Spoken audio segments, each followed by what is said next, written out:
পর্যায়ক্রমে পেঁপে চাষে সফলতা অর্জন করেছেন আমতলী গ্রামের নুরুল ইসলাম উজ্জ্বল। গত বছর 20% জমি থেকে সে 1,45,000 টাকার পেঁপে বিক্রি করেছিলেন। যখন মনে করেন যে আলু করি, মরিচ করি, টমেটো করি সবই করি, পেঁপের আমি মজা পাইতাম না। তা হঠাৎ করে একজনের কাছ থেকে বীজ নিয়ে এসে পেঁপে করলাম, যাই হোক হয়েছিল মোটামুটি। যাই হোক তারপরে পেঁপে লাগে 20 শতক মাটির পেঁপে বেচছি।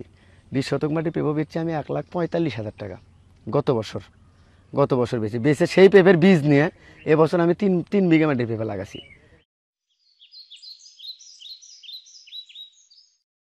আমার এক চাচা এই পেঁপে চাষ করে, গতবারে অনেক লাভবান হয়। সেই থেকে আমার মনে হয় আমিও পেঁপে চাষ করব। সে চাচার দেখা দেখি আমিও 20 শতক মাটি পেঁপে চাষ করি।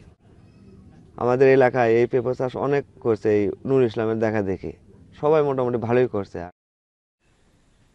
উপজেলা কৃষি কর্মকর্তার তথ্য অনুযায়ী এই এলাকায় প্রায় 15 হেক্টর জমিতে বাণিজ্যিকভাবে পেঁপের চাষ শুরু হয়েছে।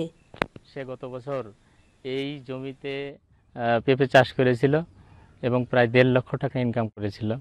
একইভাবে সে সফলতা লাভ করায় এবার প্রায় 3 বিঘা জমিতে সে পেঁপে চাষ করে এবং আমি মনে করি সে একজন সফল খামারি এবং এবছর প্রায় 4-5 লক্ষ টাকা ইনকাম করবে।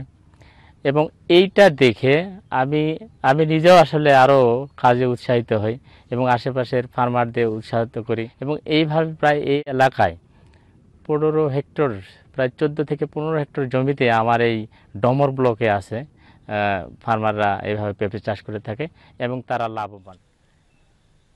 পেঁপের বাম্পার ফলন হওয়ায় এবার নুরুল ইসলাম তার 3 বিঘা জমি থেকে প্রায় 5 থেকে 6 লক্ষ টাকার পেঁপে বিক্রি করবেন বলে আশা করছেন।